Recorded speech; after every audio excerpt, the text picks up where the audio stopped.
So I'm going to call to order this Civil Service Merit Board meeting for today, November 12th. Let's take a roll call so we have a record of the attendance. Jane Roberts. Present. Cynthia Darrow.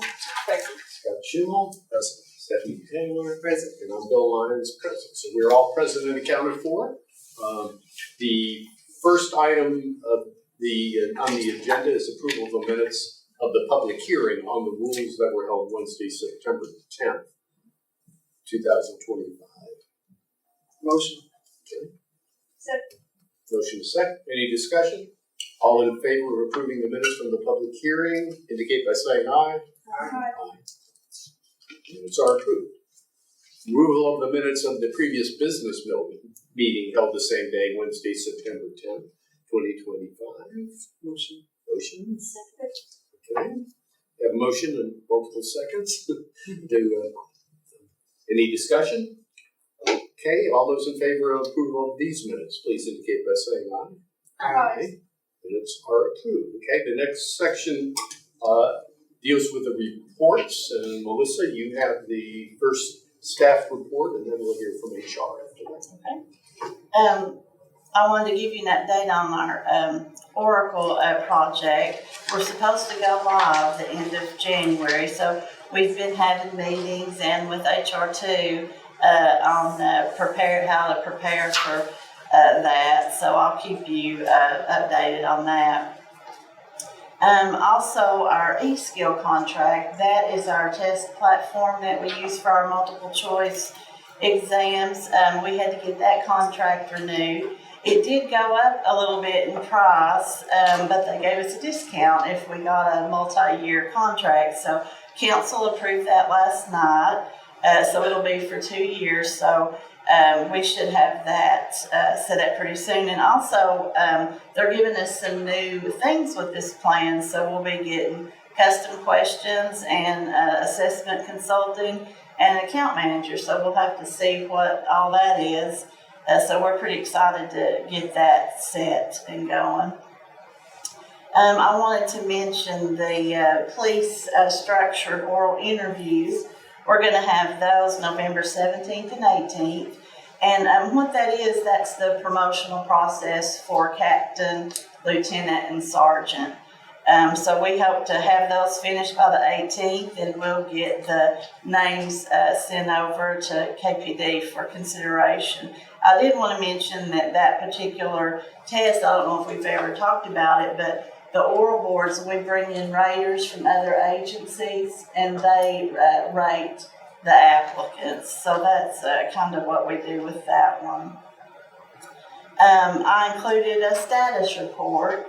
So you all can just see, where we're at and what kind of jobs we have open and where we are in the process of those. For our status for our grievances and disciplinary actions, we have 1 grievance and we have 2 disciplinary actions. And the most important thing, I want to introduce our new civil service analyst, Viviana Velez. She's sitting right over there. We're very happy to have her. Does anybody have any questions about any of that? Glad to have you. Okay, we appreciate that report. Next, we can hear from HR. Okay, Yes, sir. Hello, everyone. Be quick and give you a couple updates. We just recently did a pulse survey on October 31st. We had almost 200 individuals, and we asked, it was at the benefits fair, we asked the following questions. I enjoy coming to work most days. This was on a Likert scale. I feel valued and appreciated for the work I do. I would recommend the city of Knoxville as a good place to work. And my workplace has a positive culture. What we were doing, we worked with the Harvard Bloomberg Fellowship Program, and we are creating an engagement process. We work with the mayor, and we put out the first pulse survey, and we're looking to use this information as a baseline to start building and working with the group to determine what we will do to measure employment satisfaction, job satisfaction, and employee engagement, and how to increase retention. So we're excited about that as well. From a training standpoint, every month I always like to come back and tell you about our next supervisory training. Our next supervisory training will be December 10th in this room. It will be here as well. And then I wanted to tell you about recruiting. And every month we do a vacancy report. We look at the vacancies and the number of vacancies. And as we look at the police department is just about fully staffed. The vacancy report shows that there's still vacancies because there are, all of those recruits are in the process, or once they become police officers, and they will fill those vacancies. So with those recruit classes, we're almost there. The fire department is just about fully staffed as well. The public service department is still one that they're still working on and has the largest number of vacancies at this moment. But all of the other departments are really, really low, and we're doing really good as a city of Knoxville. So I'm very excited that the activities that civil service and the departments are doing are coming along very much so. Also wanted to let you know that on January 15th, the city is partnering, HR is partnering with MTAS, that we're doing a first-time leader training on January 15th, and we're excited about that as well. We're in the process right now of having consolidated charities, and I did not bring that off the printer, but right now, during this month, Consolidated Charities, every employee in the city of Knoxville is encouraged to give back to the community and to support the community. And so that campaign is out and open, and we're excited to hear about how that's going to go as well. We're working with Baker interns, and we are able to get 5 new Baker interns for the spring. And even the fire department has a Baker intern. So it's a really amazing situation that we are just really growing. Leah Pendarvis is going to be the representative for the TPMA. And each year, that is our statewide public sector HR group. And she is going to be involved in the planning of this spring conference, which will be in May, I believe. So she will be responsible for that as well, working on that. And last but not least, the July changes. We're in the middle. We've had our second meeting for retitles, reclasses, new titles, reallocations, and all of those things. And our committee is meeting, and we're moving really quickly, and we have one more meeting to get that completed. So I think I'll end with that, unless you all have any questions. Thank you, and I can say on the other end of the Baker interns, my job. Yes. You do a wonderful job. They get a tremendous amount of it, and I hope they're helpful. Yes, very much so. And I think HR is planning to have one in the spring as well. That's our hope. That's our hope. So thank you. Good deal. Okay, in new business, item 4 is a request by HR to exempt from civil service the temporary position Office Assistant 3 for the Human Resources Department. Would you have anything to fill us in, and anybody from HR would like to speak to that? Kelly might want to speak to it. I know that they need a temporary person, and they've hired someone that used to work for the city, and that's really all I know. Yes, sir. We have hired Peggy Alls. Peggy Alls actually spent time in civil service, spent time in benefits, and as you all know, that George Shields has moved on to amazing new pastures. And so as that has happened, we have not opened up the position for the deputy director, but we need some administrative support, and so we've asked for this position to be exempt, to be able to keep Peggy Alls temporarily, to be able to do some administrative support until we can get restructured, and then we will post, hopefully in early January, not hopefully, David Grace has already said, we will be posting in early January for the deputy director, but we would like to keep an administrative support person to help with filing, to help with all of catching up, to deal with the pulse surveys and all of those things. Thank you. Okay. So do we have a motion on item 4? Second. Okay, we have a motion to second. Now we can have any discussion or questions. Does anybody have any question or discussion? Okay. I think it sounds like an absolutely reasonable request that I will call for the vote. All those in favor? Any opposed? Item 4 is approved. And then item 5 is the civil service rules update. Now, to give a little background, we did have a workshop on this, and we did have public comment on this as well. So the task before us today is either to amend or to vote, and then to vote on these rules. Does anybody? Let's start with a motion, then we can have the discussion. Okay, motion. Second. All those, well, it's not time to vote. Now it's time for the discussion. Does anybody have any amendments or questions they would have? We have Devin here who did wonderful work on this. If we need to get any discussion on any items, also Anderson as well. I just would like to ask Devin, briefly just tell us the updates we agreed to.